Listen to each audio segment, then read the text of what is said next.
What is up, everybody? Welcome to another episode of Limited Resources. This episode number 774. My name is Marshall. I'm one of your Limited Resources, and joining me on the line all the way from Denver, Colorado, it's Luis Scott-Vargas. Luis, you were missed at Worlds, my friend. It was not the same without you there. Yeah. I wish I could have gone, but the circumstances under which I didn't were good, so I'm not too worried about it. It was cool watching everyone. It was cool getting to cover the kind of cube stuff that was going on. There was just a really fun event overall. Yeah, there was a lot going on. I covered the World Championship by day, and then and then transitioned over to the cube event with Reed at night. And I know you were co-streaming that with BK as well. So a lot going on over the course of the week, and that's pretty typical for a World Championship event weekend. But yeah, it was a lot. I'm finally starting to feel recovered from yesterday. I was pretty tired. But today, back in action, and we've got our Q&A episode for Duskmourn. It's a little earlier than normal, mainly just because we wanted to make sure to try to get this in before Luis leaves on his leave, as he's welcoming his twins to the world, and going to take a little bit of time for the necessary adjustments there. And we love doing the Q&A episode, so we're going to do that this week. Before we do, I want to mention our Patreon. It's patreon.com/limited resources. You get a thank you card and a sticker for signing up, and we really appreciate everybody who supports us over there. It's just a place you can go to support your favorite content creators, podcast, YouTube, artists, music stuff, whatever it is. You're going to find it on Patreon, and we've been on there for quite a while. So anyway, thanks to everybody who supports us there. We're also sponsored by Ultimate Guard. They're the ones who actually put on that cube event that we covered. It was amazing. It actually happened. It actually went off. I got to cover it. I had the cards in my hand. I got to see all the draft picks and everything like that. And I have to say, especially from Ultimate Guard's perspective, thank you. That was so cool for them to put that event on. It was not cheap to do so. They had Martin Yuza behind the scenes doing the coverage. They had, a little team over there, from Daybreak as well. Ryan and Tony from Daybreak were doing their thing. And it was a lot of hard work from a lot of really good people to put that together. And it was a really fun event to cover. So thanks, Ultimate Guard. That was really cool to do a solid for the community like that. And it was a good event to cover from the booth as well. Ultimate Guard actually sells what they really do besides throw cube events is they sell stuff to protect your cards. So sleeves, deck boxes. They've got stylized deck boxes. They've got these new things called Squaros, which are like sort of licensed themed ones. They have ones from Ninja Turtles and South Park and stuff like that. But they're also deck boxes and ways to protect your collection. If you want to check out that, you can go to ultimateguard.com and you can pick them up from your favorite online retailer or your favorite local game store. We're going to skip Crack a Pack, and we're going to, of course, skip the Patreon question of the week, because this is kind of like a very long Patreon question of the week episode. Yes, it is. But we'll get right into it. Let's get into the questions. The first one comes from, let's see, I should go this order, shouldn't I? Chris, who says, "Hey guys, first off, congratulations and good luck to Luis, and enjoy your time with your growing family. Are there any properties that you would be excited to see as a Universes Beyond set? Overall, I'm not a fan of the announcement, but would love to see sets from Brandon Sanderson's Cosmere." What is a Cosmere? Is that like a... That's like the universe that he has a lot of his books set in. Oh, okay. What do you think? I feel like we're the crotchety old guys who are kind of like, I don't need this Universes Beyond stuff, but I don't know. Is there a thing that you'd like to see transformed into a Magic type set? Wheel of Time is one of my favorite shows and properties. So yeah, Wheel of Time would be pretty cool. Is that Brandon Sanderson? That's kind of. It's Robert Jordan who wrote that, but he actually passed away before he could finish it, and he had Brandon Sanderson finish it for him. Like, him and his wife chose Brandon Sanderson to be the person finishing it. Wow, so, that's a crazy. I didn't know that. That's wild. Yeah, pretty neat, right? you agree somewhat with Chris here that you'd like to see something like that. What would be what's the? Can you just? I've never read those books. I don't think so. What's the overall vibe? I think it's magical? It's a fantasy epic sprawling. Too long, honestly, but a very cool one, and it's just like it's got a lot of interesting characters and a magic system and a lot of pretty neat stuff. So I like it. It was what got me into fantasy, but I would not have thought there was going to be a shot it would ever be chosen for this, except for the fact that they're now doing a lot more of these. So yeah, who knows? Maybe if they keep up the pace at some point, that'll be the one that hits in. It does feel like it's kind of up for grabs. You know, there's this balance, right? That like they probably want to work with a whole bunch of different things, but also there's some major, massive IPs out there that would have heavy crossover that would be really good for both companies, you know, like Marvel, for example. And so they want to probably hit all of those. What if they did like a basketball one? NBA Jam. yeah, NBA Jam. There you go. Yeah, I mean it's pretty good because the new Dwayne Wade statue that they just unveiled really could look like a fearsome monster. I would not want look that. like Dwayne Wade. I would not want that magic card. I'll say. Yeah, I feel bad for Dwayne because they did him a little dirty with that statue. It just does not look like he's a good looking guy, and that statue is kind of like what's going on there, and that's got to be weird too, right? For people that don't know, Dwayne Wade's a basketball player for the Miami Heat primarily in his career, and they put up a statue outside the stadium for him, which is that's about the highest honor you can give. They even kind of chose an iconic moment from his career when he jumped up on the scoreboard after hitting a game-winning shot and pointed down at the ground and said, like, this is my home or something. I can't remember what, you know, this is my house or whatever. And, but for some reason, the sculptor kind of missed the mark on his face and head. It just doesn't look like him at all. I would not want that magic card. Although getting a statue would be pretty cool. Next question comes from Spencer, who says, I present a hypothetical that's been on my mind for years, both for myself and y'all. And it's a big if.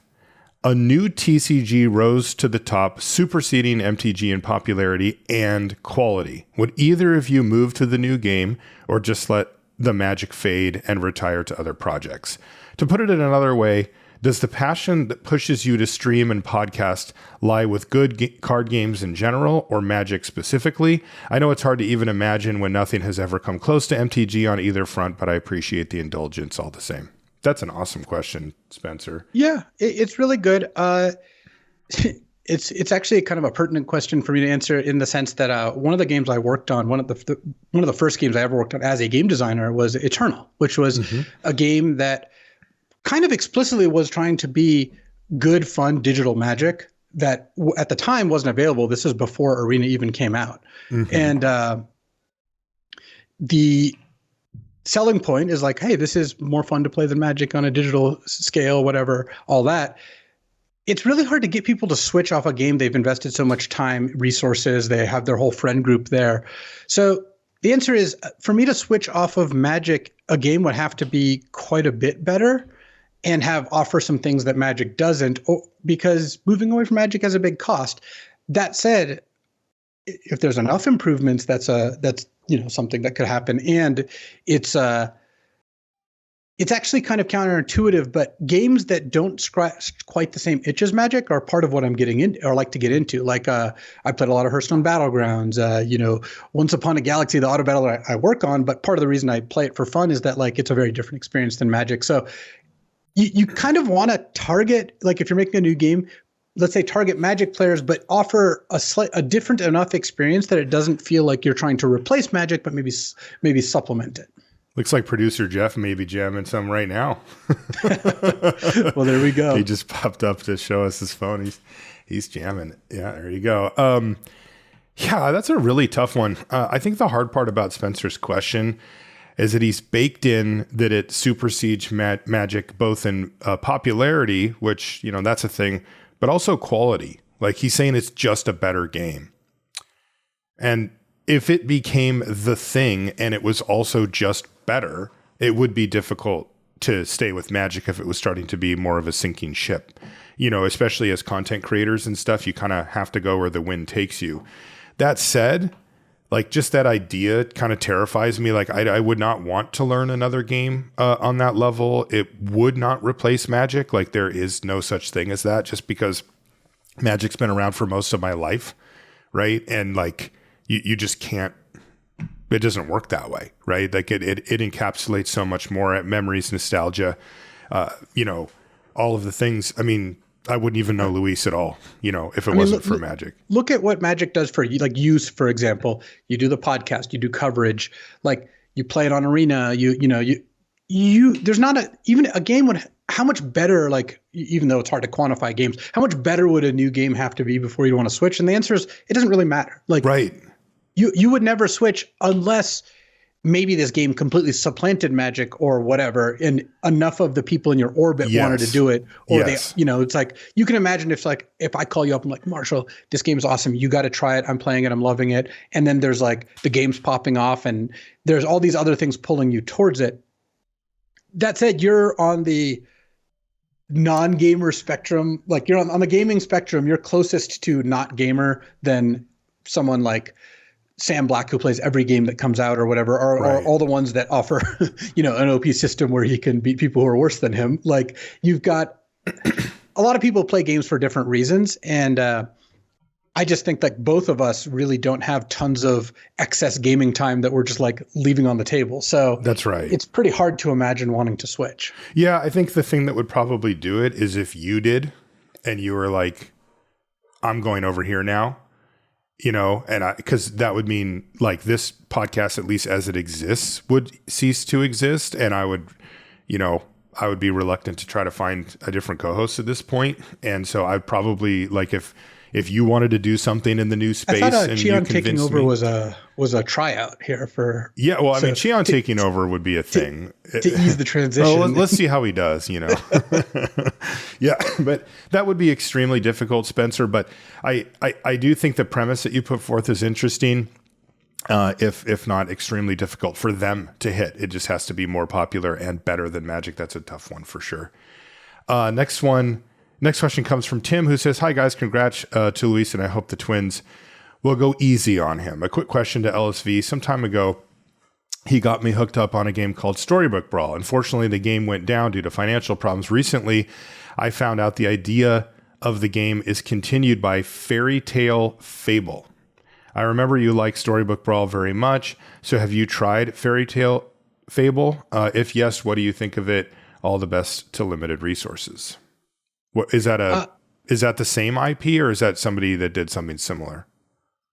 Fairy Tale Fables, as far as I understand it, I haven't really looked into it a ton, is basically like kind of remaking Storybook Brawl with some tweaks or what have you, in order to kind of capture a lot of the same fun. I haven't played it myself, partially because I'm working on a different auto battler, and partially because, as we kind of just mentioned, it's not like I have a huge gaming void that I look to fill. I mean, Magic has so many new formats and sets that I'm happy to just keep playing those. So I think if this is the sort of thing people want, and someone wants to try to fill the void with it, I think that's cool. But I don't really know much about it, to be honest. Okay.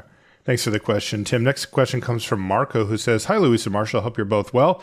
Luis, I'm wondering if you ever play straight vintage these days. I have great memories of the Power 9 tournaments at Eudaimonia in Berkeley years ago, where I often saw you. I haven't played vintage in years, but I still have a soft spot for the wild, broken vintage plays that don't happen often in Cube. Do you find chances to play? And if so, what kind of decks do you like these days? P.S. Huge congrats on expecting the Twins soon. That will be a wild and amazing experience. I was going to ask you about this too, Luis. I after coverage day, it was late, but I was hungry. I didn't have a chance to have any dinner, and so I walked to this taco place in Vegas. Awesome taco place called Tacos El Gordo, by the way. Anyway, and the line was super long, but there was a dude in front of me. And about halfway through the hour-long wait, he turned around and we started chatting. His name is Benny.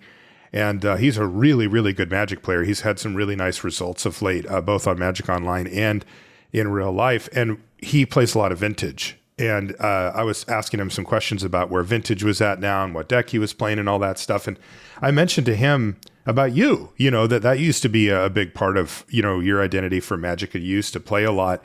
And I was wondering the same question that Marco was here. Have you, dusted off the vintage cards on Magic Online and hit any events up, maybe some videos of it, something like that? I play here and there. It's pretty sporadic. My buddy Mac, who I do a lot of cube drafting with, and he goes through stretches where he plays a lot of vintage, and so I'll talk to him about it sometimes. Mm-hmm. But vintage cube kind of scratches a lot of that itch of getting to play with Black Lotus and Ancestral Recall, or at least seeing my opponents do so. So I haven't played as much vintage, but I like that I can just hop on to vintage on Magic Online. As far as like paper, I literally don't know when the last time I shuffled up a vintage deck was. It might be 5-6 years, if not more. So yeah. I love vintage. I also have a soft spot for it in my heart, but vintage cube is kind of the thing I spend a lot of my time on now. Okay. Well, if you ever wanted a break from vintage cube for a video for the day, I would love to see how a straight vintage league went. Like, people don't get to see that much, and it's really interesting. And even if you don't know the format, the Power 9. So just play a deck that has those, and I bet you it would be an interesting view for your audience, something to try out. Thanks, Marco, for the question, because I wanted to ask it too. Next question comes from Benny R., who says, "Hey, Luis and Marshall. Firstly, a massive thanks for the effort you put into the show. Week in and week out, I've been listening to you for almost 10 years, even when I wasn't playing Magic regularly." Thanks, Benny. I wanted to ask a broader question about your relationships to Magic and other parts of your life where it's hard to make time for competing priorities. Do you have any advice for managing the emotional turmoil that comes from balancing all that you want to achieve within the finite resource that is time? P.S. As much as I love Luis and wish him a happy time ahead for your family, I'm keen to have Paul on the show for as long as you need to. As long as you need, Luis. Cheers, Ben. It's actually an interesting question. And it's funny. A lot of people say, like, I'm sure you've heard this expression, like, "Oh man, I'm so bad at managing my time," or like, mm-hmm. I can't get all the things done I want to do. I actually believe that's not true of basically anyone. Mm-hmm. You are spending your time on what you want to do. Like, if you might think what you want to do is a different thing than what you're doing, but you are voting with your feet. Like you're mm-hmm. the one who makes that decision. So ultimately, you are kind of implicitly spending your time the way your brain wants to spend it. So that being said, you can have aspirations or goals, and I know, everyone wants to be like, well, I should spend a little more time working out, or I really, I could just knock out the dishes every day. It'd be so nice. I'd always wake up to a clean kitchen. But at the end of the day, you do end up kind of spending your time the way you want to. And if that's not what your like intellectual brain thinks, but your actual physical reality is that you don't do things that you say you want to do, or you do things that you wish you did less of, I think that at the end of the day, you're the one who makes generally those decisions. Obviously, people are sometimes forced into doing things they don't want to do, whether that be work or other responsibilities or what have you.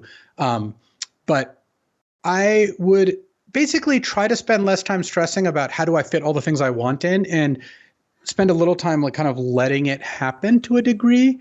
And if there's something that you want and you're not feeling like you're getting enough of it or spending enough time doing it, just really take a look at the things you do. And you can make a list of things that are like, I have to do, like I have to go to work. I have to walk my dog. I have to, take care of my kids. You have to do the like kind of things that are like responsibilities, the must do's.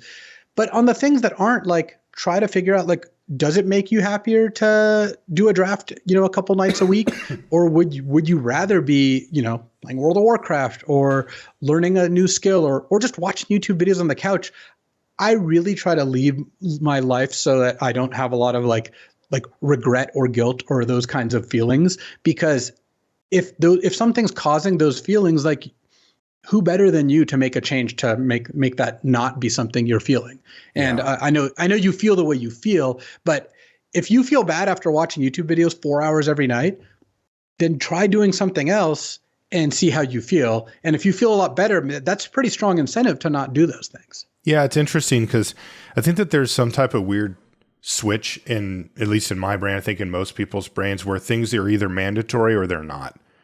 Right? They're either things that you just do because you have to do them, or they're not in that category. But some of the things that you probably do routinely actually technically don't fit that, but you've just sort of trained your brain so that it's like, it's just something that you do. Like, for example, hygiene, right? Like taking a shower, brushing your teeth or something. Like you just wake up and you just do it. Even though it's like you'd probably rather do something else with that time or just skip it because you're lazy or whatever. But you've told yourself, no, this is important, right? It's how I present socially. It's also like, dental hygiene is important for many, monetarily, whatever, right? All of the benefits that you get from just doing this stupid task every day. And you've just convinced your brain that that's mandatory and not optional. So you just do it. You don't ever question like, well, maybe I just won't today. Right. I'm just going to skip brushing my teeth. It's like, no, you just find yourself in the bathroom brushing your teeth. And I think that, if you can learn to use that switch for things that you're having a harder time sticking with, like, for example, exercising is a good example, any sort. I don't mean like going to the gym and pumping iron, but I mean like going for a good long walk. Yeah. Just to walk outside. And, a brisk walk outside has like so many health benefits if you do it regularly. It's just ridiculous. Like the cardiovascular stuff, the muscle stuff, the bone stuff, but also the mental stuff, the sunshine, everything that comes along with it. It's like, it's an easy inclusion if you're looking at it in terms of, benefit versus effort versus time loss or whatever. It's not even close, but it feels optional, right? It just feels like you could say, or I could just sit on the couch and scroll on my phone. Right. And there's many things that would fit that. Doom scrolling. Right. And, your brain is constantly being, pushed and pulled in different directions, looking for your attention. In many ways, the current economy online is just that. It's just an economy for your attention. It's looking for you to do that. And that's a double-edged sword. There's times when I'm doom scrolling on my phone and I'm like, I'm getting nothing done. This makes me actually feel worse. And I'm wasting time. So that's just like mostly all negative. But then there's also times when I listen to like a documentary or a podcast on my phone, or I watch a thing on YouTube or whatever. And I feel like I'm learning, right? And I'm expanding my view on something, or I'm educating myself, or I'm whatever. And it's like, I would have never had access to this were it not for this technology. So it's very difficult to walk that line between what I'm doing is helpful for me, it's good for me long term, and it makes me feel good, versus this is bad for me and I should stop doing it. And to me, it's all about trying to find those balances throughout life. And the hardest thing I think to do is to create a new habit. It's really, really, really hard, but it is interesting when you look at your life and you look at the habits that you do partake in, like brushing your teeth, take a shower, eat, like you said, like take care, you pay your light bill and it's not very fun and you don't really want to do it. That's not where you want to spend your money. If you have to manually do it, you don't want to have to like go online and type stuff in or whatever, but you just do it. It just happens every month. It's like, oh, hey, I still have light in here. Right. And it's because I figured out a way to pay the light bill because I prioritized it, even though it was something that I didn't really want to do. And all of these things fall into that category. And that to me is kind of the secret sauce. If you can figure out how to get yourself to do a habit, how to make something non-negotiable with yourself, for whatever reason you decide, that's a superpower. That's really how you do it. Thanks. I have a slight add-on to that too, which is that like, if you were looking for an activity to cut out, the doom scrolling is I find one of the best things to try to minimize. And I'm not saying eliminate, because like I'm being realistic here. And there's also times when it's actually fine. Like I love being able to look at my phone and look at Twitter or Discord or what have you when I'm waiting at the doctor's office, or when sometimes I'm like, I finish a video and I have to leave to go somewhere in 15 minutes. Yeah, it's a great time to just grab a drink and just chill out and catch up on my phone what happened. I mean, I don't find that seems totally fine to me. What I really try not to do, and honestly what I can't do, because I mean, I think, Marshall, you definitely know, and the listeners probably have a good idea that I've got a lot of things pulling at me and a lot of things I have to do. I just don't spend a lot of time doing that because I know that it's not productive. And I have maybe some things going on that most people don't, which is that I can do things that are very productive and I also are very fun. Like, for example, recording this podcast. I look forward to recording it every week and it's productive. Great. Win-win. I try to get as many, win-wins in my life as possible. But if you can do anything for yourself, I think trying to make it such that you minimize the amount of time doing something that isn't productive and doesn't make you feel good. Like Yeah. those are really just two things that combination is pretty brutal. So try to identify those like lose-lose situations and maximize the win-wins as best you can. Yeah. And then, of course, the broad question from Benny is about how we balance the magic stuff. And that's we're not the ones to ask, because like Luis has made it his entire job. Yeah. And I have big stretches of my job. You know, I did a ton of drafts leading up to World Championship, and that's for this podcast and also for that. And it's like, I have to do them. You know, I mean, I joke, you know, when somebody's like, hey, what are you doing? And I say, I'm doing work research, but I'm just drafting. And it's like tongue in cheek, but it's also just 100% true. Like that is how I learn what's good, what's not. That's how I form opinions. That's how I can speak on this show and on the broadcast about what's going on, you know, in the format. And yeah, so that we have gotten very lucky in that way. And, you know, me with the watch stuff too, where I get to do the stuff that I want to be doing, and it also counts as work. Next question comes from Simon, who says, hi, Luis and Marshall. We know some of the stories of you two playing together in the Community Cup and on the Magic Cruise, but how often have you played against each other, either by purpose or on purpose or by chance? All the best, Simon. Pretty rarely. Really not a lot. No. We've bumped into each other in side drafts where I just never lose to Luis. I crush him every single time. Fair. I have I know how he thinks. I'm in his head. I'm playing mind games. No, I still remember we've only played each other a few times, right? The time when we got paired up in like a cube draft at like, it was like 1 a.m, 2 a.m. for me, like 1 for you. And like, it was like both of us should be asleep clearly. Yes. Yeah, definitely. I don't think I won that one though. I don't think so either. I don't think I won that one. Yeah.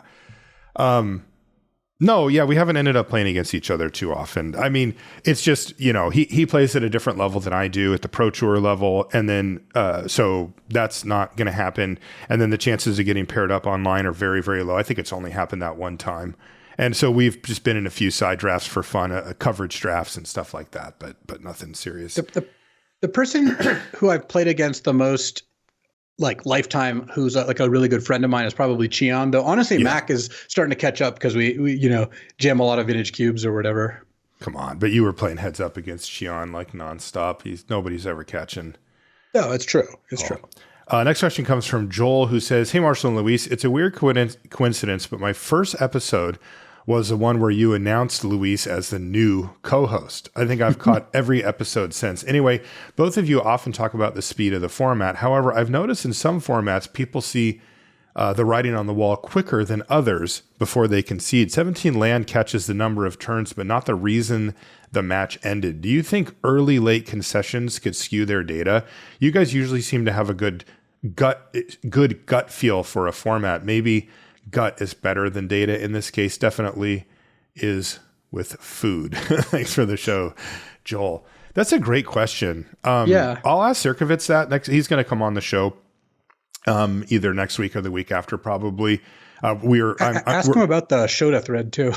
The Shota thread? Okay, I'll ask him. I love Sirkovitz, but he wrote a long thread about how Shota made a great play by not blocking with a 2/6 to play around a combat trick and all these other things. Mm-hmm. But it's like, it's a 2/5, so like the thread didn't make sense. Oh no. I felt bad for him.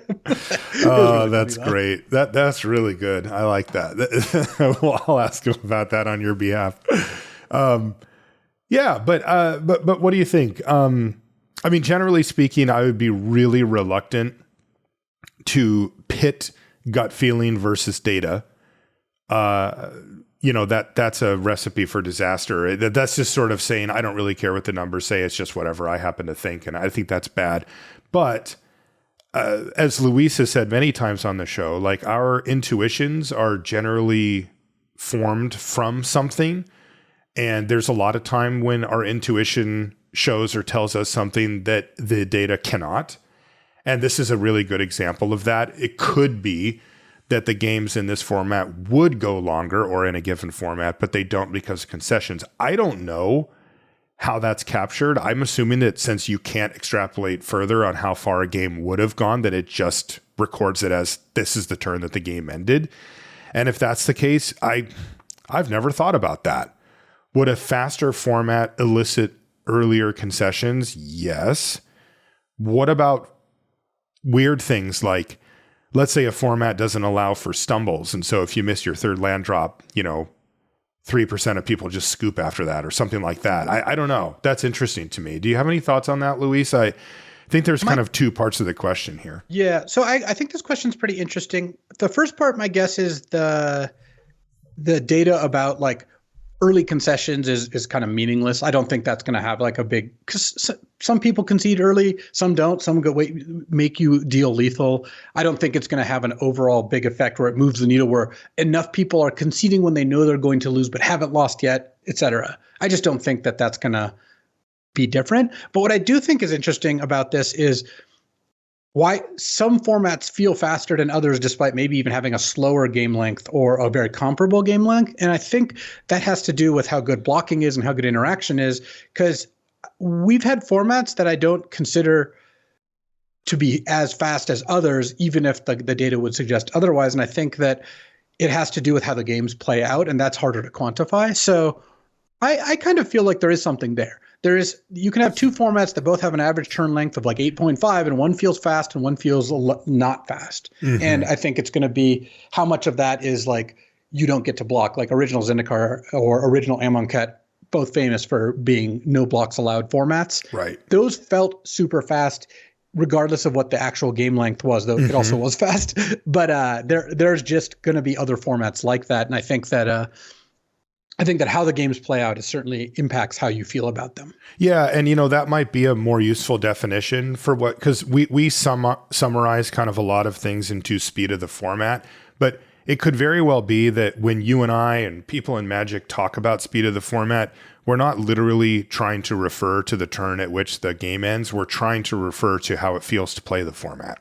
Like, here's a litmus test. How do you feel when you don't play a 2-drop?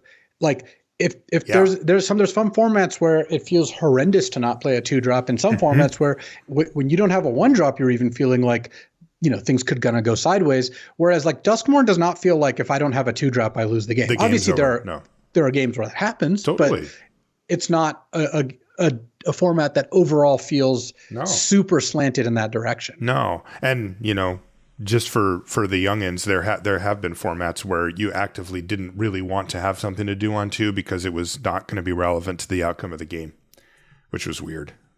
Eldrazi, Rise of the Eldrazi comes to mind. There was decent 2-drops, and it was just like, nah, you don't want that one. Yeah, you would only play the best 2-drops, and then there's formats where any 2-mana 2/1 is just going to make the deck. Yep. And then there's formats that are in the middle, and that's I think one of my better litmus tests for like how fast is this format. It's like, well, how important are the 2s? What do the 2s look like? Yeah. Like, how do you feel when you don't have one? Yep. What's the worst 2-drop you'll play, or what's the best 2-drop you'll cut? That's a really good litmus test. Next question comes from Ian, who says, "Hi, Marshall, Luis, and the Splinter Twins on the stack. I've been listening for a few years now and loved every episode, especially the Cheon appearances." Oh, geez, Cheon's getting love here, Luis. Maybe you should be worried. "I'm finishing up my year of co-op and headed back to school for my senior year in January." What is co-op?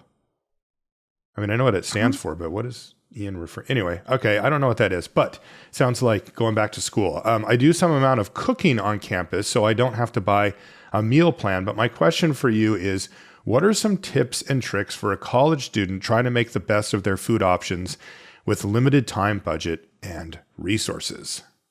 Great question, Ian. I know my answer.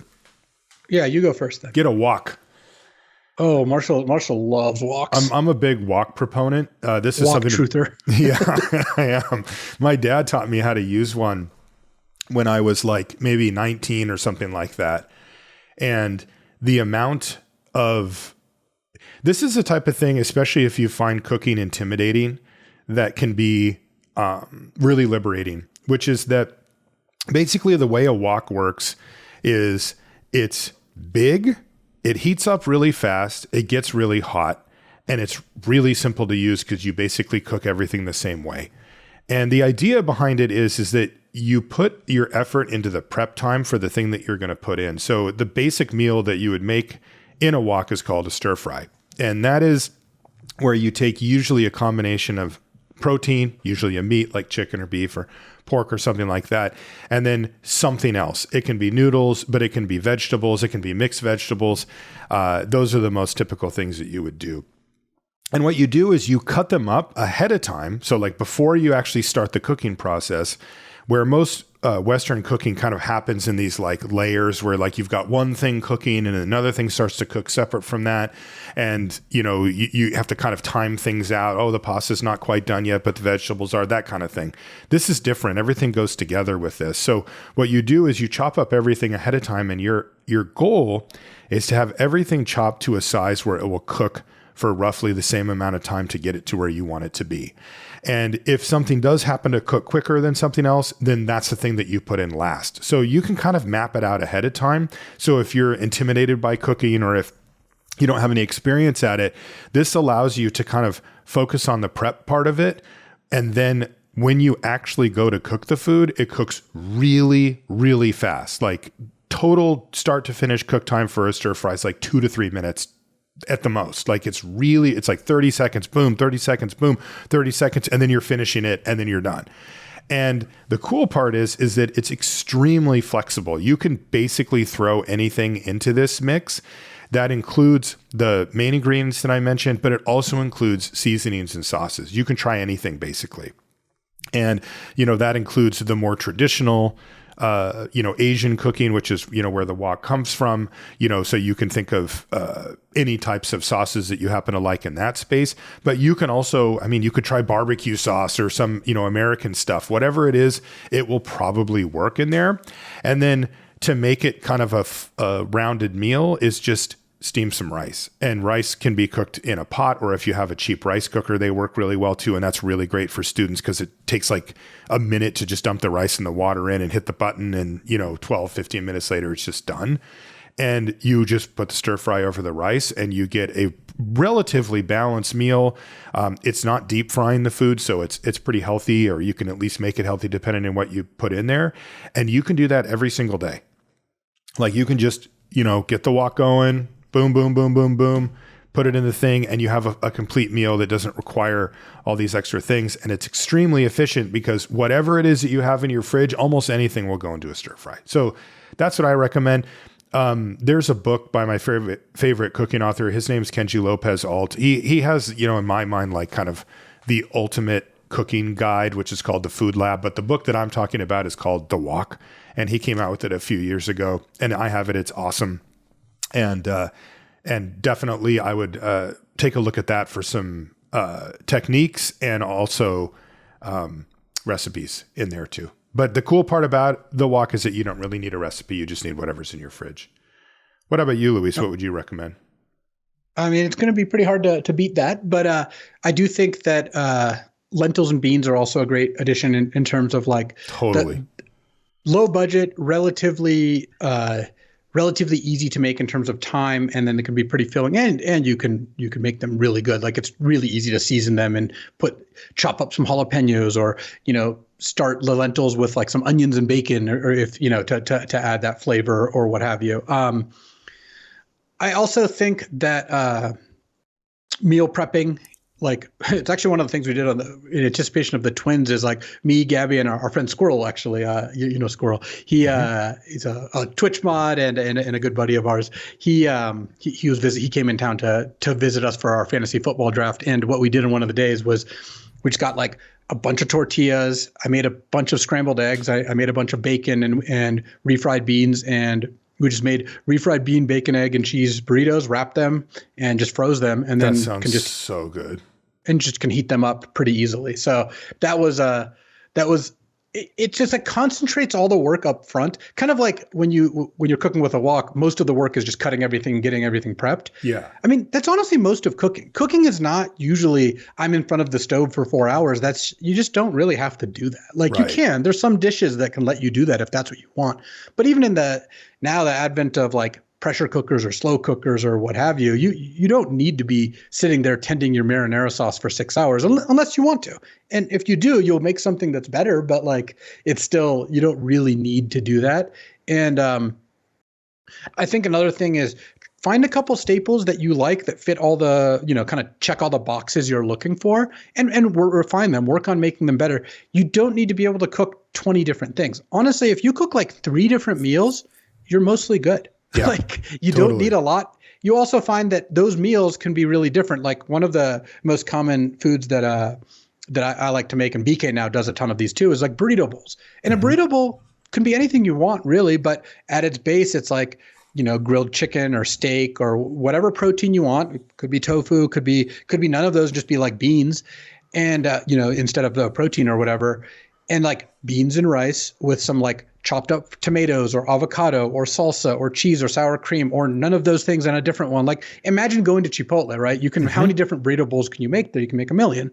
And find the things the combinations that you like and that are easy. Because regardless of what your like budget is in terms of money or time or resources or any of those things, you want to find something that is easy and fast enough that you will consistently make it and taste good, that you like eating it, especially many times, and that, again, meets your financial budgetary goals.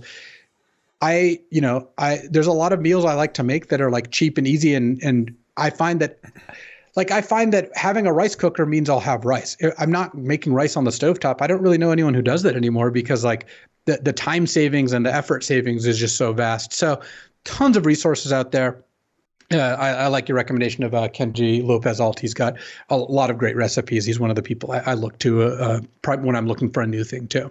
Yeah. And, the other thing I would say is it's totally okay to take advantage of, modern cooking appliances. You mentioned like a pressure cooker or an Instapot or something like that. That is a totally legit way to make a very good dinner. You just basically dump the stuff in and let it go for some number of hours, and then you just get a meal at the end.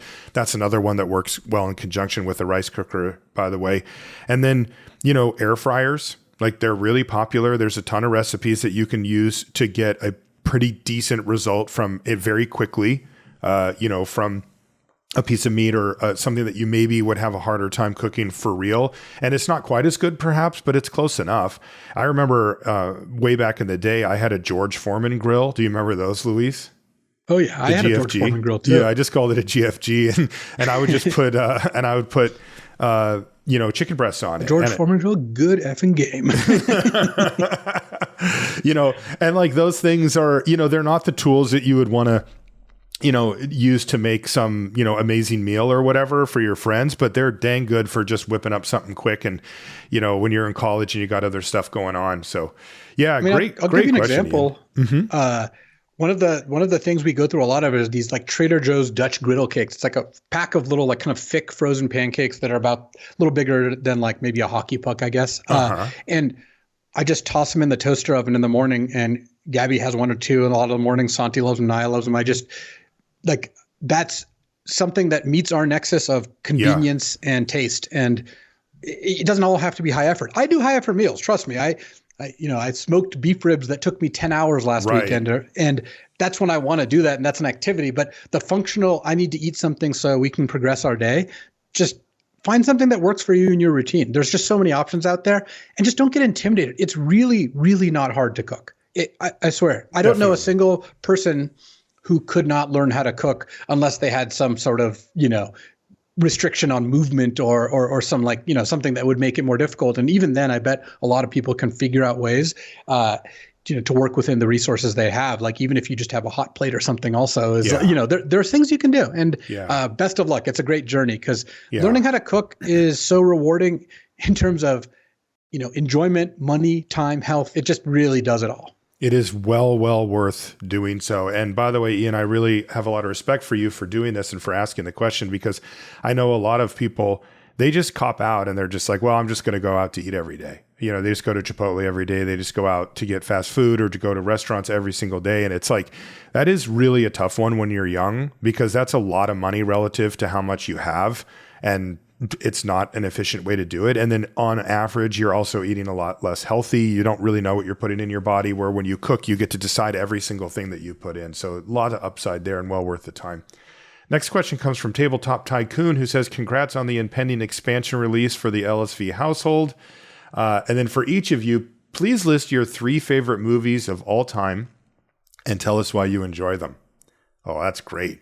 Obviously, narrowing down movies to 3 is like nearly impossible. But just, Luis, just go unless Princess you happen Bride, to know. Usual Suspects, Pulp Fiction. Okay, what was the first one?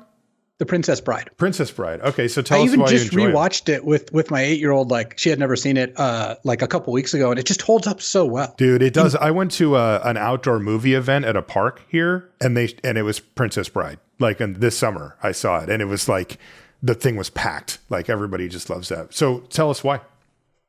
Princess Bride is like a combination of action, comedy, incredible actors like Andre the Giant, Mandy Patinkin, like Carrie Ells is just fantastic. And oh man, the female lead, Robin. Robin Wright, I think is her Robin name. Wright, that's her name.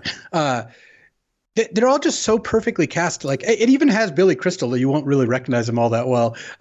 He's Miracle Max, but it's honestly one of the best movies of all time. It is so good. They even have the like weird grandfather telling the story conceit, I think it ends up being just like with Fred Savage actually as the kid. And it's just, I don't know, all of it is so good. It's such a good movie that plays across all like age ranges and interests and everything. I've never found someone who like doesn't like it. I have to interject here, by the way. Yeah. So do you know who directed that movie? Rob Reiner. That's right. And do you know some of the other movies that he's directed? This guy, he's been in movies. You may recognize him, but he's directed a bunch of horror movies, right? He's unbelievable, his range. So he directed This Is Spinal Tap, which was like the first mockumentary. He directed Stand By Me, which is like a coming of age, what's his name? King, who's the horror writer? Stephen King adaptation, but it's not a horror movie. It's a coming of age movie. Princess Bride, When Harry Met Sally, which is like the archetypical rom-com that defined the entire era of rom-coms. Misery, which is like one of the most like scary, weird movies. And then one of my favorites, A Few Good Men, courtroom drama, You Can't Handle the Truth, that whole thing. He directed all of those. And by the way, he did Stand By Me, Princess Bride, When Harry Met Sally, Misery, and A Few Good Men in a row. Like he started in 1987 with Princess Bride and finished with A Few Good Men in 1992. Those were all certified bangers. I mean, huge financial successes, and they could not be more different from each other. Rob Reiner is like criminally underrated as a director. Go on, Luis. What's your next movie? Pulp Fiction. I was literally listening to the soundtrack the other day. Quentin Tarantino's a weird dude, no doubt, but like he can make a movie. Just the soundtrack's awesome. It's got all these great actors, and part of the mark of a great director is being able to pull great actors. Like that just shows people want to work with them. So it's, totally just Ving Rhames and Bruce Willis. Like it's just And John Travolta at that time was a massive pull because he was Samuel L. Jackson. Yeah, well, and Samuel Jackson ended up kind of stealing the movie. But the funny part is that Travolta was dead. I mean, his career was over. Like nobody wanted to touch that guy at that time because he had this like epic run in the 70s where he was like this heartthrob guy doing the dancing movies and all this kind of stuff. And he was a good actor, but like it was one of those things where like people were sick of it and he had aged a bit and it was just like, okay, his career is over. To the point that the studio pushed back on Tarantino or like, well, you can do the movie, but we're not having John Travolta. Like he's no way. Like it's too big of a miss. And he was just like, I'm doing this with Travolta, and Travolta wanted to do it and they ended up doing it. But that was, low key and insane pull. It basically reinvented his whole career. Yeah, and the movie just has it has all these different kind of unrelated stories or on their face unrelated that all kind of converge in different ways, and it's not really about anything. There's not really a through line that's like, hey, this is like the linear plot. It's just got so much cool stuff going on, and that combined with the music and the humor and the monologues, the like there's just some good ones. It's just yeah, so many one-liners. often when we were testing at CFB, whenever Brad Nelson would make a good point, I'd be like, check out the big brains on Brad. Yeah, totally. I only got to trot that out very rarely. Yeah, that is a tasty burger. I actually busted that one out on coverage when Brad was in the feature one time. Nice. Yeah. And so I think it's great. It's obviously, that one's like very much R-rated, and not every single thing ages all that well. But honestly, I don't think it's like super problematic either, which some of that type of movie definitely can be. Mm-hmm. And then there's The Usual Suspects, which is just a fantastic movie, also with a great cast. I know Kevin Spacey sucks, but he was good in the movie. Benicio del Toro, like it's just got all this cool stuff going on. Al Pacino, like it's just like, I think that these, or was it Al Pacino? Maybe someone else. Not someone who looks like him. I don't remember his name now. But these are all movies I've watched many, many times.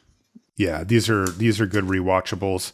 It's too hard to narrow down. Pulp Fiction probably would be on my, I don't know, whatever. I'll go with the ones that come to mind. Gabriel Byrne, that's what I was thinking of. For some reason, I thought of Al Pacino. Yeah, he was good in that too. And it's interesting to hear your types of movies, because you can tell how your brain works. You like a little mystery. You like a little, like the movie makers are throwing you some curveballs, and you have to kind of catch up to it and figure it out and stuff like that. I like movies with smartasses. Yeah.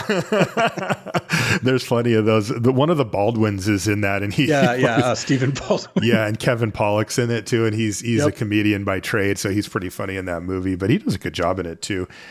He's also, by the way, in A Few Good Men, and does a good job there too. Let's see. Goodfellas. Oh, great movie. Yeah. So what I find that draws me to movies, and the ones that ends up being my favorite, are ones that pull you into a world where it's different than the world that we actually live in, but it's relatable enough, and it has its own rules. Right. If you're in the world of Goodfellas, it's the mobster gangster stuff. And it's like, you can't disrespect this person or you'll get whacked, or, you're trying to get made so that you can become a boss or whatever. I like stuff like that. It sort of simplifies the world down to these, like, this is how we do it. This is how it works. And that's it. And I really like movies that paint that type of picture. Godfather's obviously like that. In the same exact kind of way, but most of the movies that I really love end up being like that. My number one, I guess I'm not really going in order, but is Silence of the Lambs. That's my favorite movie. Unbelievable performances by the two stars and everybody around them in that one. Similar again, where it kind of puts you on a track, with a young FBI agent / student who's, kind of on her first, big case, and she's being pulled up through the ranks to kind of help out, and she gets caught up in it, and it's like really excellently done, perfect tension, weird enough to be like, what the hell's going on here, kind of scary, but that type of movie doesn't make me feel like actually scared. So just find that one really great. I love Silence of the Lambs as well. I love all the Hannibal Lecter movies. I love the Hannibal TV show. Like I just find that all very interesting. Yeah, that whole world is cool. And then, I would probably put Pulp Fiction as the other one as well. It's a kind of movie that's like, everybody loves it, right? It sort of changed cinema when it came out. It had a massive impact. It was definitely the biggest movie of its era. But just to pick something different, because you picked yours, I'll pick Fargo, which came out, I think, the same year as Pulp Fiction. And it's a much, much different movie, but it has that same feel where, like, there's a world that you go into. It's completely different. It's this like Midwest, heavily Midwest themed world or whatever. But that movie is one of the most compelling, interesting, and in a weird way, funny movies you can watch. Also, by the way, fun fact, the first time I watched that movie was in the movie theater, and it was with Ryan Spain. And at the time, I was probably I was 16, and he was early 20s. He totally got it. He loved it. He said it was genius. He said it was a thing. I did not at all. I was like, those people talk weird and I don't know what just happened.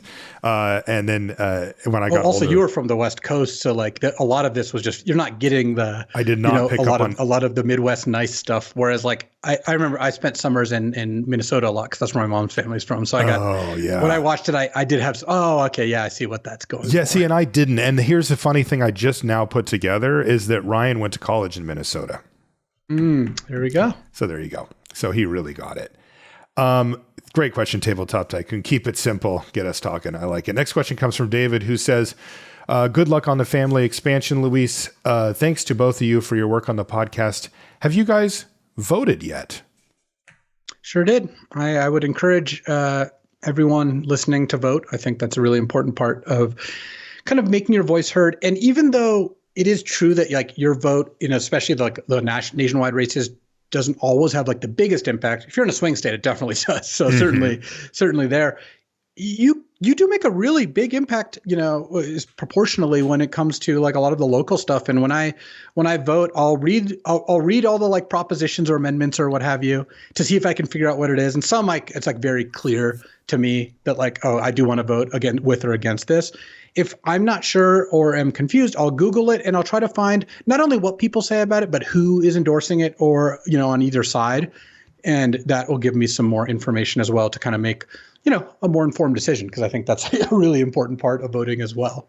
Yeah, it's interesting because it does feel like nothing's happened. I haven't voted yet, but I'm waiting for my ballot to arrive. It should have already, but I moved a few months ago, so I have a feeling that it's gone to the wrong place. But at any rate, I will get it, and I vote every single time.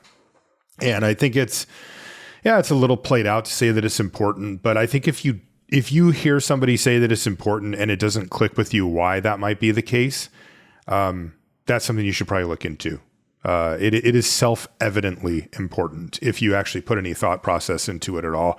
And if you've ever been a part of maybe a smaller group of people who had to make decisions about things and it ended up being that enough people just didn't care such that one person got to make a decision or a smaller group of people that don't necessarily represent the group got to make decisions, you'll see how quickly things can fall apart and how quickly you go running back to the system of voting that allows you to decide how these things go. And, every election for the past 4 or 5, which is going back 16, 20 years, whatever, has been billed as the most important election of our lifetime or whatever.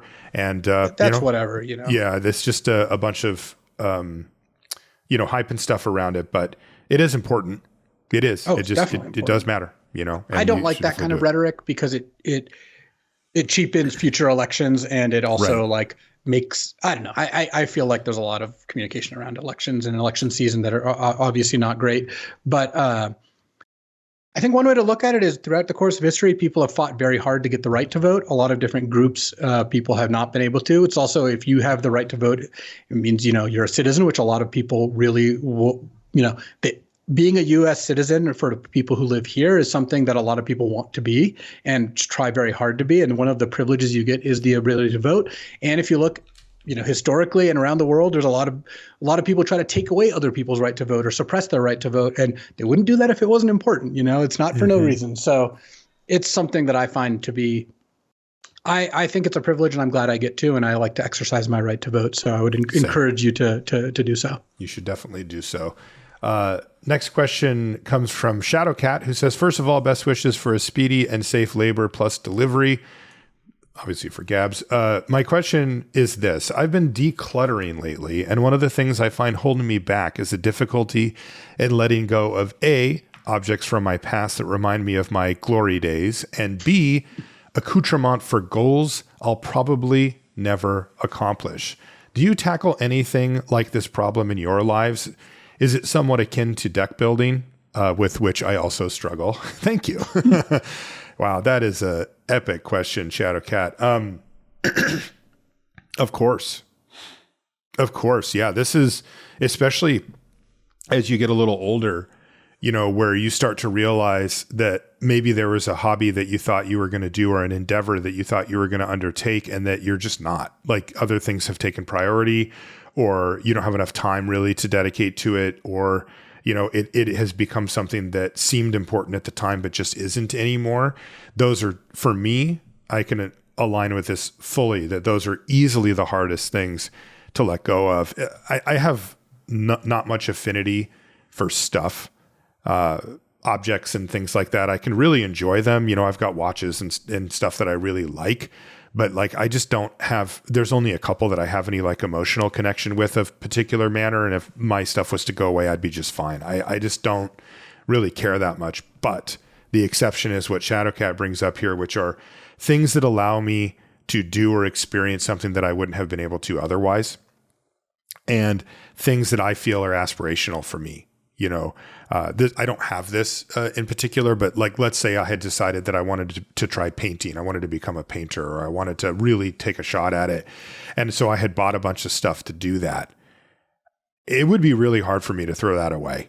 I would have a hard time, because it would be like letting go of a dream, or admitting defeat, or saying, you know, that isn't going to be the way that your life goes. You're not going to be a painter. You know, and it's like, but what if I do? What if I want to? What if something could happen?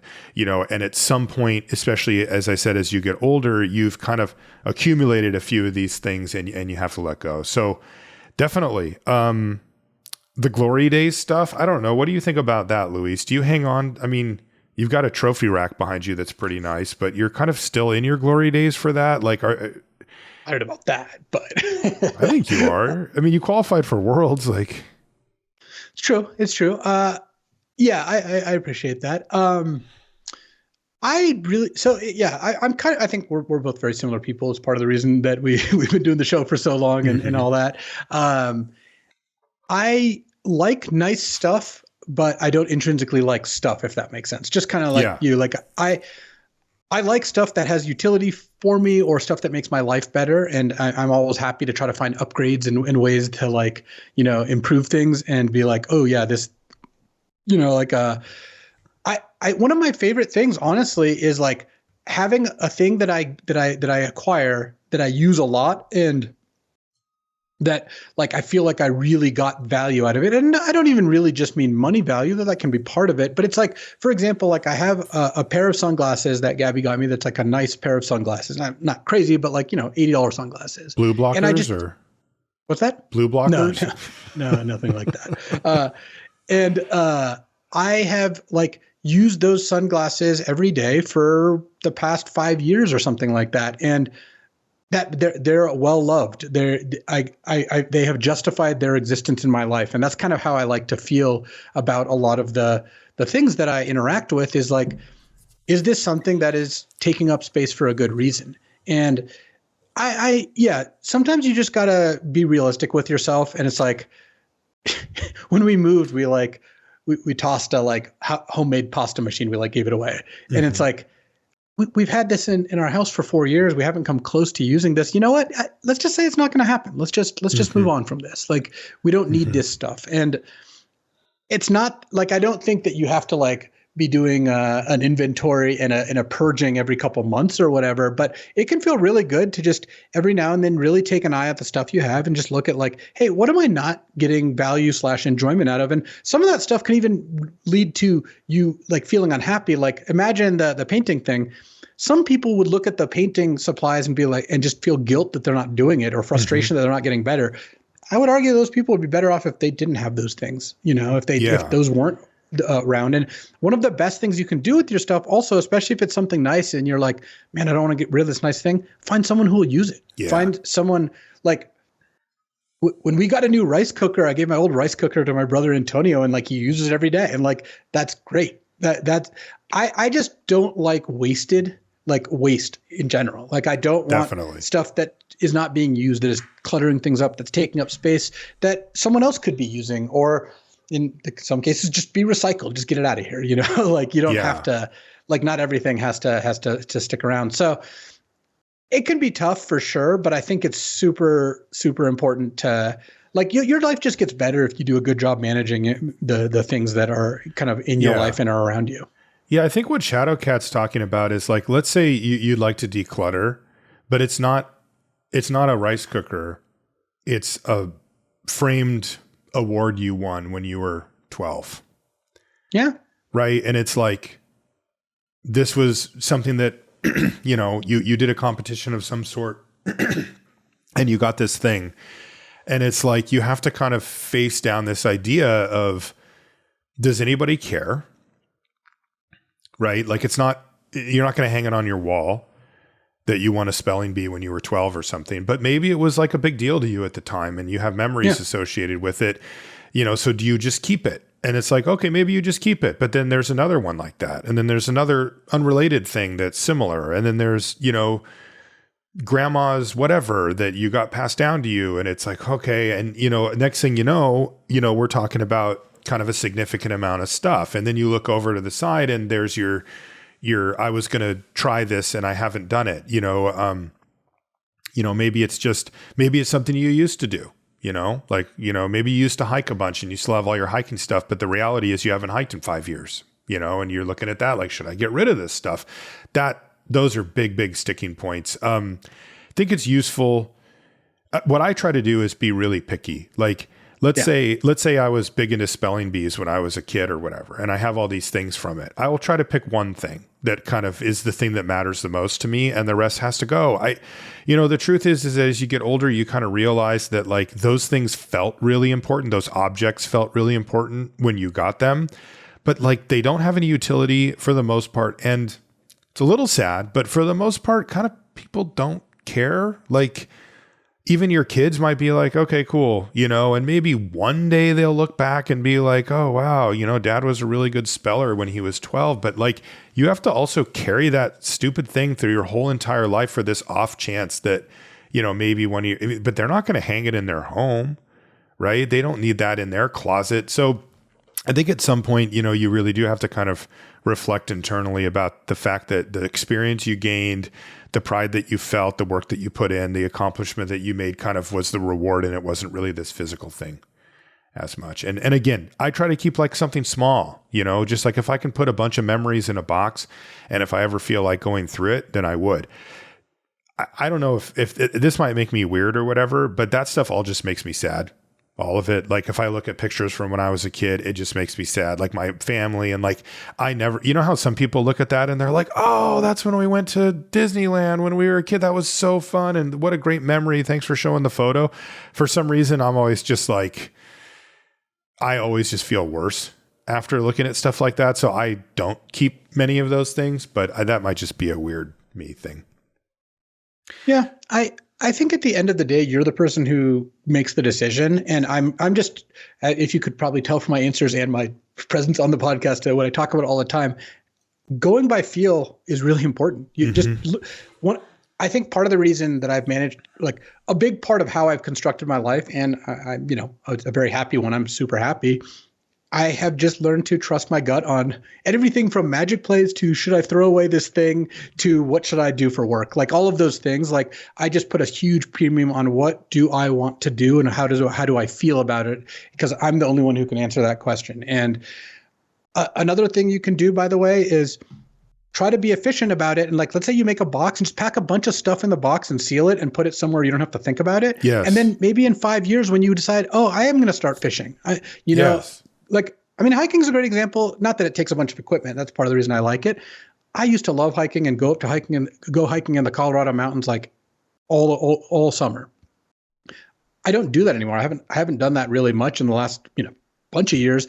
Partially because it's just not a like kid friendly activity. Because I like to do the really extreme, like you're going very high up and hikes that's just not the place that I'm at right now, but it doesn't mean that I'm never going to do it again. I will do it again. I know that. Santi might be a big hiker. It's totally. not the season for it, as it were. So just, if you can identify that and something that will in the future be the right time for it, then yeah, you can totally plan for that and all that, but you just got to know when that's not going to be the case too. I agree. So I think the two takeaways for Shadowcat are: one, trust your gut. But remember, a little twinge of maybe I shouldn't throw this away is not the same thing as when your gut's kind of screaming at you like, no, don't do this. So try to find that nuance. And then the other thing is, if it has any practical use, try to give it away. That feels really good. Like, if you have a bunch of hiking stuff and you haven't been hiking, give it to somebody, family member, friend, put it up on a Facebook thing or whatever. And then look, the reality is that as you get older, if you did want to pick up hiking again, you could start to buy some of the stuff and it's okay, because generally speaking, you make more money as you get older and that stuff might not be as big of an expense as it was when you first started. Thanks for the really great question, Shadowcat. Next question comes from Judah, who says, hi, Marshall and Luis, wishing for a safe delivery. Which cards or archetypes, if any, do you miss having in Vintage Cube? I miss having creature combos with Pod, personally. So, I like Pod. I miss Splinter Twin because it was like kind of fun sometimes, and I played a lot of Splinter Twin in like various constructed formats, so like that part was cool. But yeah, I think maybe Wildfires, like big mana, Thran Dynamo Wildfire type stuff was fun, but that ship has sailed. I'll just say that. Yeah. The type of cards that I miss having are the mid-level value creatures that were like always borderline. Sometimes if you had combos, they could be extra good, but a lot of times they were just there for value. I really like it when Mole Drifter is playable but not great. Like that's to me like kind of the perfect cube power level spot where it's like you don't feel like an idiot for playing it, which you definitely would now, and not that it's even available to play. And you would be. and you would be.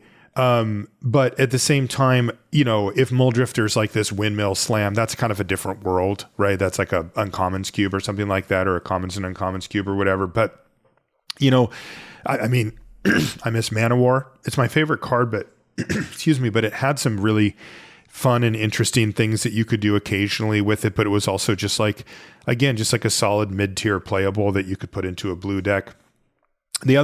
So I miss those type of cards being remotely viable in the cube. And then the other archetype that I really liked was, and again, I wouldn't want these to come back necessarily. I think it's more interesting the way we have it now.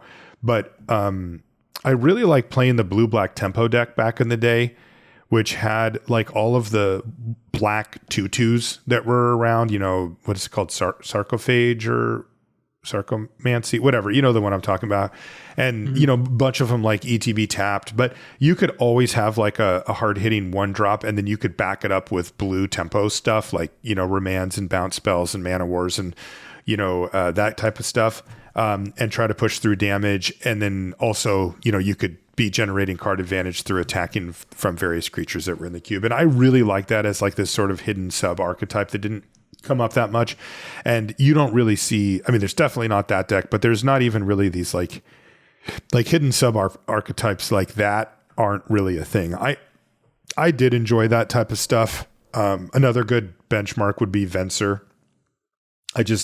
When that card was a card that you could put in your deck and not feel like a fool for doing so, I thought that was a good place for cube as well, but those days are over. Thanks for the question, Judah. Next comes from Brandon, who says, hey there, Marshall and Luis. I've been listening to the show for years, so I know the significance of the elk creature type. But Marshall, can you tell us the origin story of Elmer?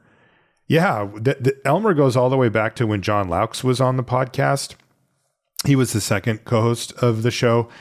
And there was a card. What was that card called, Luis? Drown. It was a blue card from like a core set. I can't remember what it's called. Flood something, drown something. Anyway, and if we were doing the set review and we were just noticing the artwork, and if you look really closely, there's kind of a thing that happens in Magic cards all the time, which I think they're called scale birds, right? Where people will put little birds on the horizon to kind of give your brain this idea of the size of things.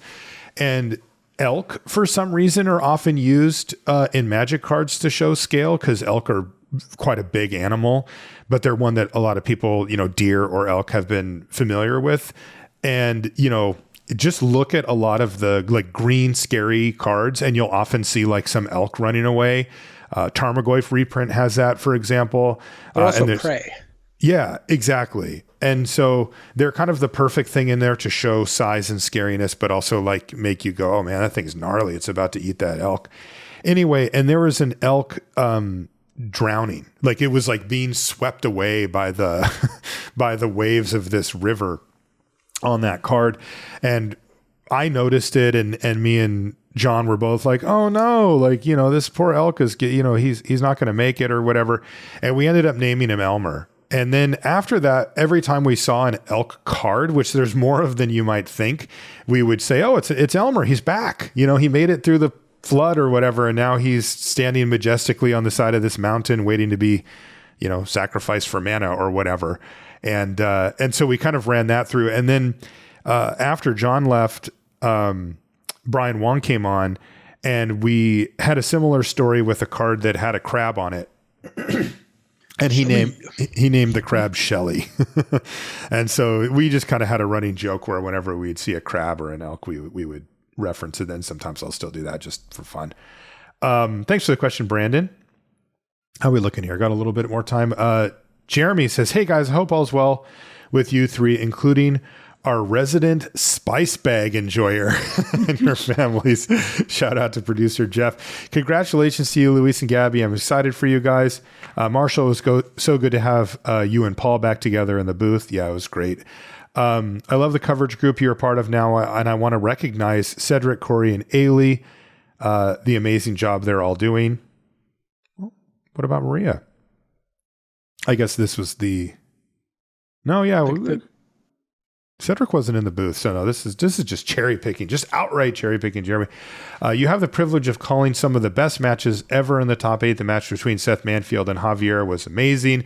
I was equally crushed for Seth and excited for Javier. Congratulations to Javier on winning the World Championship. Is he in that GOAT tier with the best of the best, Paulo? Kai, John, LSV.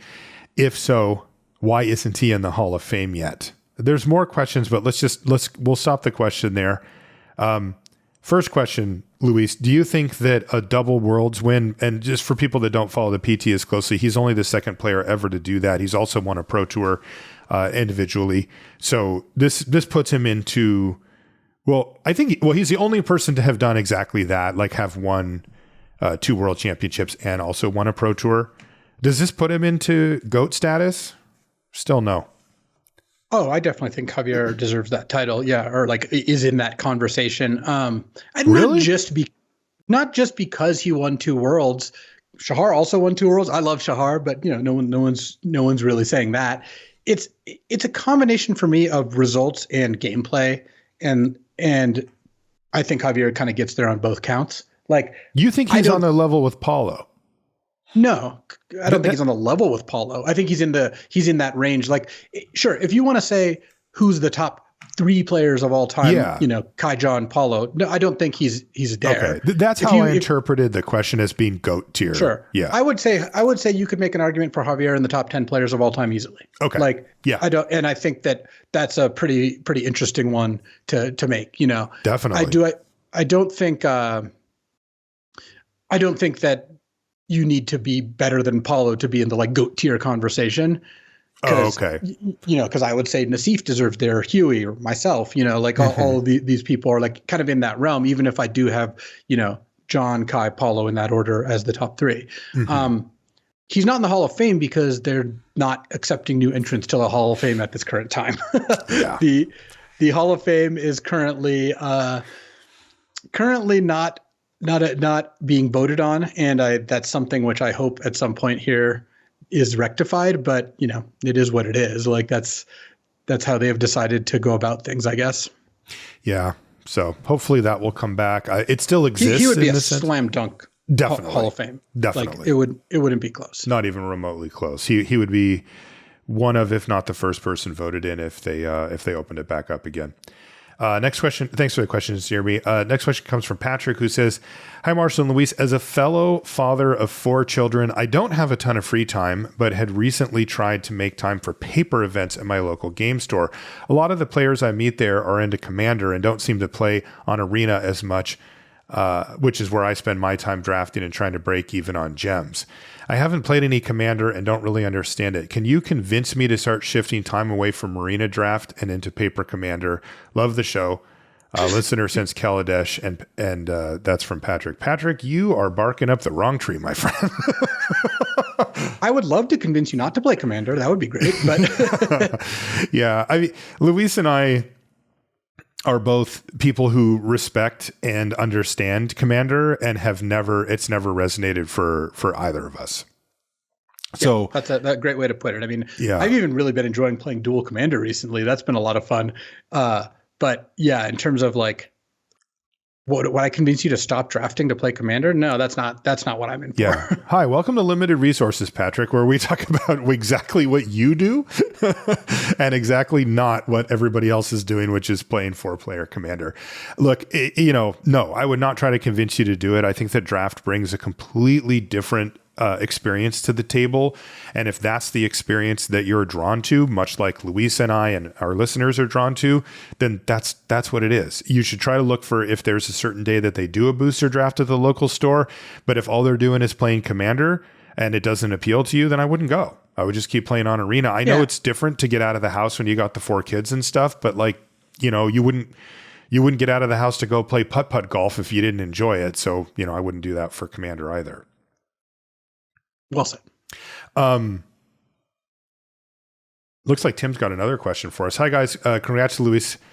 And I hope the Twins will go easy on him. A quick question to LSV. Some time ago, never mind, that's the one we already had. David says, first off, congrats to Luis on the Twins. Going to be a bumpy sleep schedule. Luis is aware. Duskmourn brought complexity, but at the same time, simplistic gameplay this limited season. I don't know if I agree with that. It's been refreshing for sure. What is one major change you'd make to the set, if any, that was the most successful thing about the set? I felt like this was going to be a gimmicky limited format, but it turned out to be top 10 in my book. Not sure an all-timer, but the replay value is definitely there. Thanks as always. First off, do you agree with that simplistic gameplay statement there? No, but that's it's just fine. Subjective. Yeah. Yeah. That I don't think most people would agree with that, but that's not the most salient point of the question. I think that making green-white better would probably have improved the format a little bit. It's just a bummer when you see an engine uncommon, build around that just like you're not supposed to take or play. Similar, like blue-red rooms could have been a bit better, but honestly, they were pretty good and fun still. Like it was fine. Like I really don't have any big changes I would make. Like I wouldn't re-roll Duskmourn, even if I would not either. Like even if you would tell me that like, okay, Wizards of the Coast gets to take a new stab at Duskmourn, knowing that green-white wasn't good enough. Would you go for their new Duskmourn? It's like, no, just keep it the same. It was really good. Fine. It was an A for me. Like spoilers for the Sunset Show, but I just don't really see that being an issue. Yeah, I think that, the lesson that I would take away from the set, rather than a change that I would make, would be that any mechanic that relies on you being able to consistently attack but doesn't help you do so is going to be really hard to make work. That just has not worked over and over and over again. It's like the idea that Magic is a game where sometimes you get to attack and sometimes you're on the back foot. And if your mechanic relies on you being able to profitably attack, meaning at least keep your creature alive, then that is a very, very tall order and it almost will never work. And they tried. I mean, the 2 signposts on commons for green-white are dang good. Baseball bat is a dope Magic card and it just doesn't do anything because it's in the color pair that doesn't work, and the 3/3 that lets you untap and get counters on stuff that should have been really good and easy to enable, and it still wasn't good enough. And that's because if you're on the back foot, those cards don't do anything. Like you're playing a 3/3 for 3, which is below stats. It's a gold 3/3 for 3, by the way. That doesn't do anything. So you have to be able to attack. And then the bar is, I also have to be able to attack and not have my creature die. And that's just a too tall of an order. So I wish that they would go away from those type of mechanics. Next question comes from Lewis, who says, hi, Marshall and Luis. I really miss Marshall's drafts on YouTube. Any reason you stopped doing them?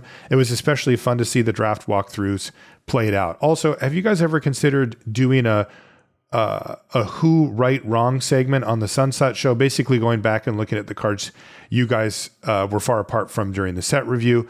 Looks like a new Limmy award to me. Yeah, we talk about those things a little bit, but the truth is we're rarely that far apart. Even when we disagree, it's usually just like half a grade off or some, marginal thing. And then also it is hard to like, that would take a lot of time for a really short segment. Like we'd basically have to go through every one, or I'd have to note it ahead of time and have some spreadsheet going. And I never remember to do that.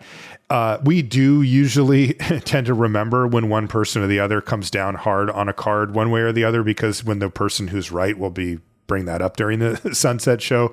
So we've got that going for us. My drafts on YouTube, that was just a time thing.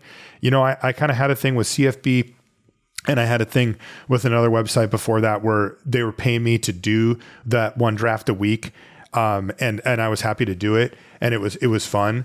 But after CFB kind of got folded into the thing and stopped doing that type of content, and then with me doing the watch channel and that kind of stuff, it just became an equation of just like, can I afford to take the time to do this? And it's like, technically, but it's like, if you've ever had to do anything every single week, no matter what, it really does start to be like, oh, when am I going to do this? What day do I do this? What, I got to carve out the time to make sure that I don't forget to do this. And it starts to become this overhead that just kind of wasn't worth it. So I get my fix when we do our, the show that you mentioned, Louis, the one where we do the walkthroughs on here with Luis. Couple more questions. This one comes from George, who says, "Hey, Marshall, Luis, love the pod, and you guys, plus the Lords are my favorite people to listen to every week. And congrats, Luis, on the impending twins. You may have already been planning to talk about it, about this, as it's been big news, but curious how you guys' opinion was on the recent UB announcement of UB being legal and standard, as well as half the sets containing UB settings." This is Universes Beyond, I guess. Is that what UB is? Universes Beyond is what okay. UB means I now. personally don't mind Universes Beyond, as I like that it gets more people into the game that I love, and I do understand that sets being made legal and standard, as it does make it a lot easier for new players to get into competitive Magic. My only issue is the amount of sets being Universes Beyond, as I think one big Universes Beyond set a year would be a nice balance with maybe 3 to 4 normal Magic sets, as it gives a chance for new players to get in with an interesting property while still giving OG Magic players the planes and settings they love. Do you have any thoughts on that, Luis? I have no opinion. I didn't even know that. It's so funny. Marshall just is like completely insulated. Like I have to tell him about things that are happening in Magic, even like big things, because he just has no idea. Well, unless they affect, like it's like if it's like, oh, it affects standard, I'm like, I could not care less. Like, well, it'll affect limited in the sense that there's gonna be 6 sets next year. That's a lot of set reviews. Oh my God. Okay. Wow. You should have told me that funny. sooner. So I tweeted what I thought was a relatively uncontroversial stance, and it kind of blew up. Like people posted on Reddit and stuff, though surprisingly Reddit was actually pretty reasonable. Basically the way I feel is this: Universes Beyond being legal and standard, slam dunk from Wizards perspective and from a player perspective. I think it's totally fine. Like you should not be printing tons and tons of cards that aren't legal in a format that you want to be an entry point. Like it just doesn't really make sense, and it's confusing, and it's just like, sure, if you're going to make Universes Beyond, make Universes Beyond. It's fine to make them all, legal and standard and whatnot. I think that the amount is a bit more than I would like, it, both in terms of Universes Beyond itself and just sets overall. Like I'll believe it when I see it, and if I'm proven wrong, I'll be happy to be so. But I'm a little skeptical that they can do 6 sets and keep them all, as high quality as they want. That's just a really tough workload. But maybe they've found more, great folks and are, have a good streamlined process or whatever.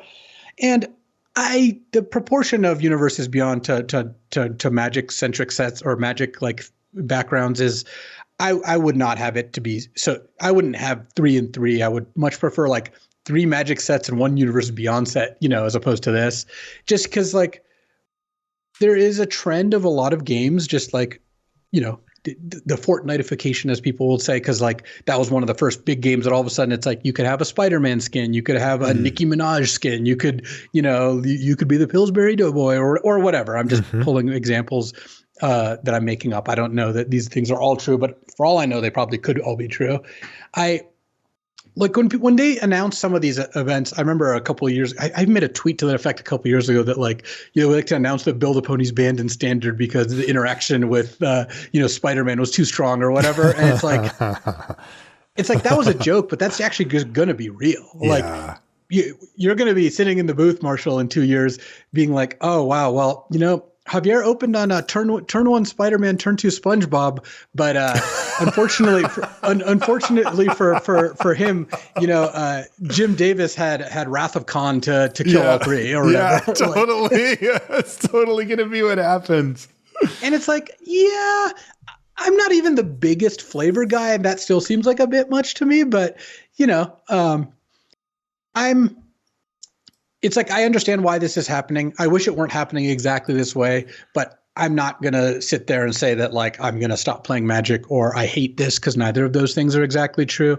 I wish it wasn't this way, but I understand. A lot of what's happened in Magic over the past bunch of years is like seems to be like maximizing profits, maybe in ways that are a little more short term than I would have liked. But I also understand that that's kind of A, the mandate they're given, and B, that's kind of a goal of running a business, running a game, is to try to succeed. And one of the ways you measure that is monetary. And that's I would never fault. Like I understand where that's coming from as someone who's been involved in successful and unsuccessful projects. Like you kind of got to do what you got to do to some degree. So yeah. Basically, I don't think the sky is falling, but I wish it wasn't exactly this way. And I think that is, again, a very mild take, but people seem to want to talk about it. So sure. Yeah. Yeah. I'm always curious about what the downside to those decisions are, right? It's like you see the upside. Oh, we're going to do this, Spider-Man, Marvel stuff, whatever it is, pick your favorite IP. You can definitely see the upside of getting the fans of that potentially interested in Magic and seeing if they convert to becoming Magic players or people that play Magic sometimes, something like that. But the harder part is the downside, right? It's like, are there people who play Magic because of the core fantasy flavor and this kind of blows that world up? Do you have people who are less interested in the game because it feels like a disheveled mess as far as IP goes, where if you sit down to play, it's like the situation you described where it's like, I'll block your SpongeBob with my Spider-Man. And it's like, what are we doing here? That's interesting to me. I don't know how they figure that out. And I don't even know if there is a particular downside, but that's the thing that I'd be looking at is like, what do you give up for doing this? Because it feels like selling out. But I mean, yeah. And look, I'm a sellout. I don't mind selling out. Like, I think selling out is selling out to some degree is describing making, smart business moves, right? Obviously there's negatives too. I'm not saying that's not true, but I guess part of what it is like, I could believe this works out well and is a way and ends up like, being something really cool and people really enjoy it and it's not over the top or whatever. But I kind of don't have confidence that that's what we're going to get. And we'll see. I hope for the best, but my expectation is not that they're necessarily going to always make the choices that a lot of Magic players would like, though they are making choices that a lot of Magic players or potential Magic players would like too. It's really smart to make Spider-Man. Spider-Man's like maybe the most popular comic book hero of all time. Right. Like I don't, who else is in the running? Batman? Like, yeah, Batman, there's just Superman, whatever. Yeah. Not Superman. Everyone knows Superman's not that cool. Like that, okay. So, all right. I think that it makes sense to do this. I would just hope that they do it in a way that kind of makes it so everyone has more fun and enjoys it. Obviously you can't please everyone, but there is a proportion of these and a way to roll them out that wouldn't turn off a lot of the Magic players who come in for the fantasy setting. And there's a way to make it feel like crap. And I hope it just lands on in the first place. Okay. 2 more questions and we'll call it. This one comes from Luke, who says, I'm not much of a limited player, but I love the show and look forward to each week. Listening to expert talk about what they're expert in is always such a pleasure. Thanks, Luke. My question, if you were to take a finely honed best deck from every format of the past 20 years and put them into a round robin against each other, which deck do you think would come out on top? Of which format? Of any format from the last 20 years. What was the red-white? Was it Cycling or remember that deck? Yeah, the Zenith Flare Ikoria deck. Yeah, that's the one that comes to my mind. I mean, I don't obviously I have no idea what the actual answer is, but that would be my pick. Yeah, that one's pretty good. It operates in a way that is kind of like orthogonal to the way a lot of strategies do. Like, how are you attacking this strategy? Is kind of challenging. Yeah, there is. I mean, I was thinking like when it was really open, you could draft some pretty busted affinity decks in original Mirrodin. But honestly, thinking about like cheating out Frogmites, Mirror Enforcers, and Sombra Hover Guards, you probably get better creatures on curve in the average limited format by just casting them these days. So that's not really a competitive thing. Yeah, it's weird. The further you go back normally, you'd think that some of the cards get more busted, but that middle ground is like not where you want to be for that. I will say that players now, or so far away from it, have never had the pleasure of playing against Sparksmith in Onslaught block. 1 in a red, 1/1 goblin. You tap it, it deals X damage to any creature and X damage to you, or X the number of goblins in play. Unbelievable card. It's a 2-mana Visara, which was also in that set. 2 mana just tap to kill any creature. You would just be playing blue-white and they'd cast Sparksmith on turn 2 and you just concede. Like you are 0%. So yeah, there were some particular designs that were pretty gnarly that they obviously figured out they shouldn't do. Yeah. But yeah, I think you kind of nailed it with the cycling answer. Last question comes from Ryan, who says, "Is I love a meat locker the best line from LSV and Duskmourn Limited? Stay hungry, boys," he says. Follow-up question: what's your favorite meat to grill? I mean, I really like flank steak because if you marinate it well, that's how you make like carne asada, and it comes out great. I mean, a lot of stuff you can do from there, right? It's a good base for a burrito bowl or tacos or burritos, or you just cut it into bigger strips and just kind of have it with like some chimichurri on top. That's obviously excellent. I think the meat that improves most from grilling versus other preparations, for me at least, is like chicken. Like grilled chicken is just incredibly good, and like baked chicken or chicken made on the stovetop, like sautéed, I just don't think really can stand up to it. Just something about that char grilling really just goes the distance for me. Yeah, I love grilling pork chops. Oh yeah, nice. Those are they also like those are the ones that for whatever reason I have like a really good sense for when they're done. Where like steaks, I'm always kind of testing and, using a thermometer, playing around with it. But with pork, I just always seem to know. Okay, we've got more questions, but we'll have to get those a different time. So if you didn't have your question answered, just kind of keep it in your head. And when we do this next one, you can put it back in. It wasn't, we didn't skip anybody for any other reason than we've got to call the show here. So thank you so much for every question. And thanks for supporting us, everybody on Patreon. If you want to be able to ask questions in these threads for the Patreon question of the week, or when we have guests on and stuff like that, all you have to do is be a patron at any level. And that puts you on our Patreon thread, our Patreon feed. And that's, that is open up to everybody when we put these threads up. So thank you. And again, it's patreon.com/limited resources for that. We also want to thank Ultimate Guard for supporting the show. Make sure you check out ultimateguard.com for all of their products. You can buy their stuff from your favorite online retailer or your local game store. If you want to find us on social media, I'm Marshall_LR and Luis is LSV, and you can find everything related to the podcast at lrcast.com. That's going to do it for this one. We'll see you next week. I want to talk about a card that's coming in Foundations here. Hidetsugu's Second Right. So Hidetsugu's Second Right is 3 in a red. It's an instant. It's an uncommon now. Used to be a rare. If target player has exactly 10 life, Hidetsugu's Second Right deals 10 damage to that player. What a masterful design. What a funny card. This card is just an all-timer in terms of story equity. And I got a couple good ones.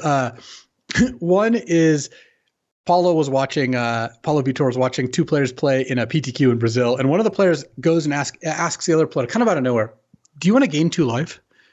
And the guy's like, "Yeah, I'll gain 2 life." He's like, "Okay, so you're at 10." He's like, "Yep." He's like, "Okay, Hidetsugu's Second Right." What? It didn't work because the judge got called, and obviously I don't know if it was determined to be cheating, because it's like you're not trying to like that's break definitely the rules. cheating. Well, what if you didn't know that was against the rules? Because if you knew it was against the rules, you just wouldn't do that. It's like saying, is it cheating to be like, I'll block your thing with my non-flyer because you thought it had flying or whatever. Like, it's just so on the face there. Like, this person obviously doesn't even really know what's going on to such a degree that I would probably explain to them, you can't just let your opponent gain life. Is there an argument for, ignorance isn't a defense or whatever? Like, how do you not know that you can't just arbitrarily throw random? Do you want to draw 5 extra cards? Go for it. Yeah, sure. And then another one was, I remember watching a PTQ and a player cast a spell using a Sheevan Reef to go down to 9, And then it's like berating themselves. Oh, I tapped so badly. God, why did I do that? And meanwhile, their opponent has Hidetsuga's second right in their hand, and they were like tapped out, and so they untap, and they're just like on such tilt because that's like, incredible. Like, that is incredible. They weren't playing around it. They were just like, oh my God. And they were just like going on about how bad they were. And like, I keep missing stuff like this. Well, their poor opponent was just like, oh my God, if you just played correctly, I would have killed you. Like, that's absolutely incredible. This card is really a lot of fun. So I enjoy that it's floating around. The more opportunities for someone to get second righted, the better. And it's a card that just by its own nature leads to awesome stories.